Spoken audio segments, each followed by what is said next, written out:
We're back continuing with the forehand side stick smash. Today is all about the cross court.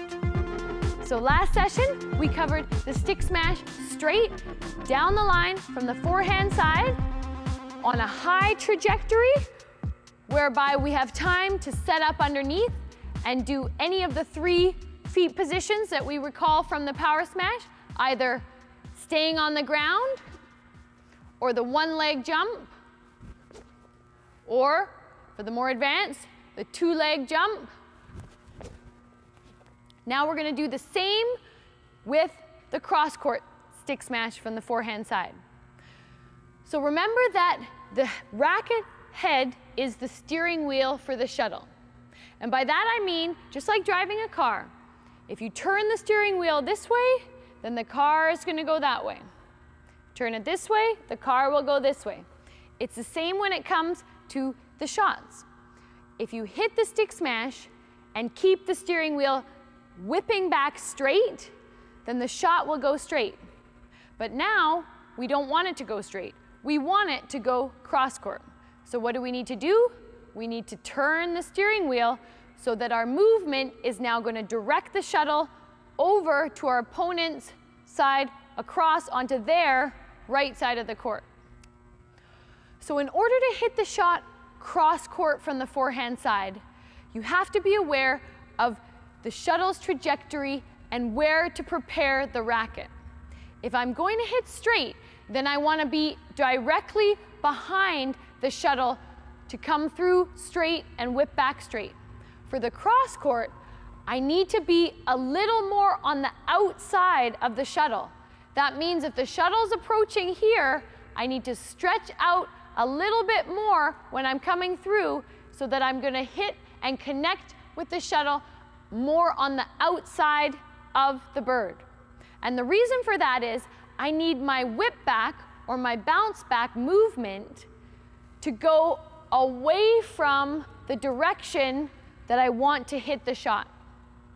So if I want that shot to go cross court at this flight angle, I need the whip back to go immediately in the opposite direction.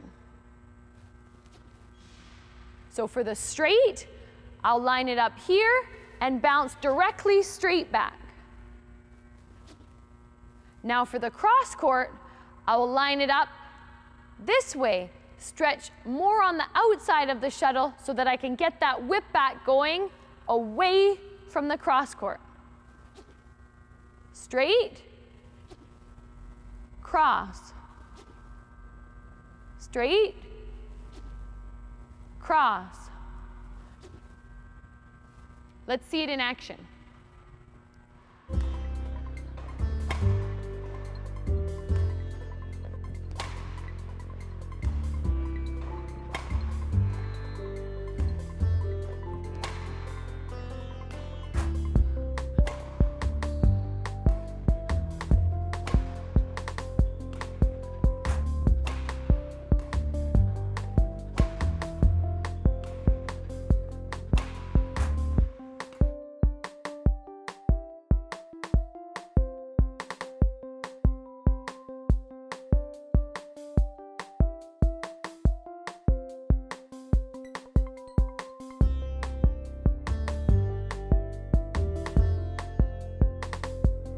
So that's what it looks like to hit the forehand stick smash cross court from a high trajectory, whereby we have the 3 feet positioning options. Similar to the straight forehand stick smash, where we talked about executing the shot from a lower trajectory, the same is true for the cross court execution of the forehand stick smash across. So if I'm in a situation where the trajectory of the approaching shuttle is lower, then I'm not going to have time to line myself up directly underneath it. In that case, I have to use the 4th feet positioning stance, being the side stance. So if the trajectory of the shot is coming lower and I still want to go for the cross-court stick smash, which by the way is an excellent shot to hit, then you need to be able to get the racket back and ready using all the same prep positions, coming out and reaching on the outside of the shot because we know we need to get our steering wheel hitting cross court and back. But now, instead of rotating our upper body and scissoring our feet, now we keep the side stance position. So it looks like this. So I begin this way, I rotate a little bit, as much as I can manage, while still whipping the shot back, but I don't have the opportunity to come all the way around it because the trajectory of the approaching shot was too flat. But I still maintain the offense by choosing to hit the stick smash. So it's the side stance positioning that you want for this kind of a scenario. In real time, it looks like this.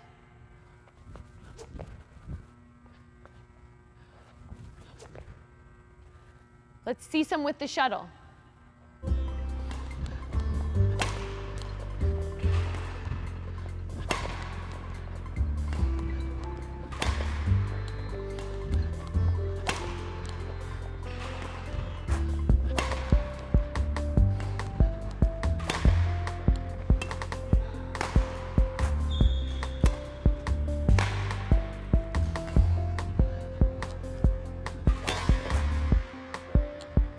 Great work. So now the assignment for this session. Again, we're going to have 3 assignments, starting from a lower level of difficulty, followed by a medium, and lastly, the most difficult. So the first exercise is going to be shadowing the stick smash. Cross court from the forehand side. So again, I want 10 sets of 10 swings, where you're standing, lining up in the correct position, and executing the swing, researching the sound of the racket to make sure you get that double swoosh, and thinking about picturing the shot that you're hitting that's going to cross and land close to the X target. If you don't have an X on your court, no problem. Imagine it in your mind. I want you to play around with the 3 different feet positionings. If you want to jump, great, go for it. If you feel that you're still needing extra focus on the whip motion, then keep your feet planted. So I want 10 times 10 shadow swings of that, where you can combine with a high trajectory imagining as well as a lower one that's going to require the side stance positioning.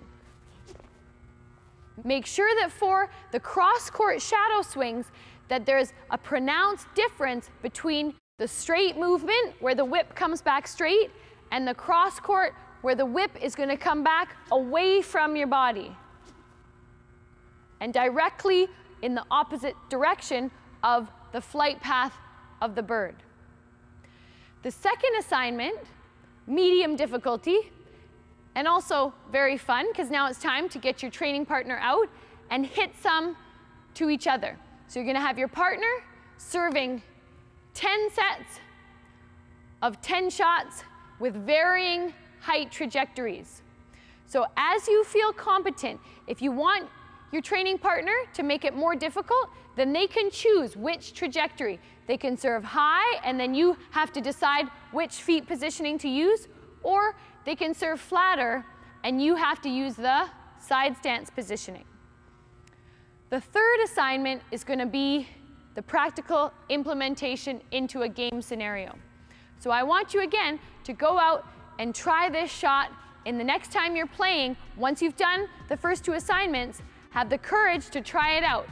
And I want to hear your comments. I was so happy to hear back from you that you tried the forehand straight stick smash and it worked out well. And for those of you that commented that it went in the net, but you know you hit it the right way, then that's great.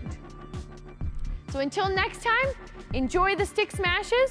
We're following it up next session with the round the head side, learning how to hit that straight stick smash down the line, which is a deadly weapon in your offensive arsenal. So until then, step your game up.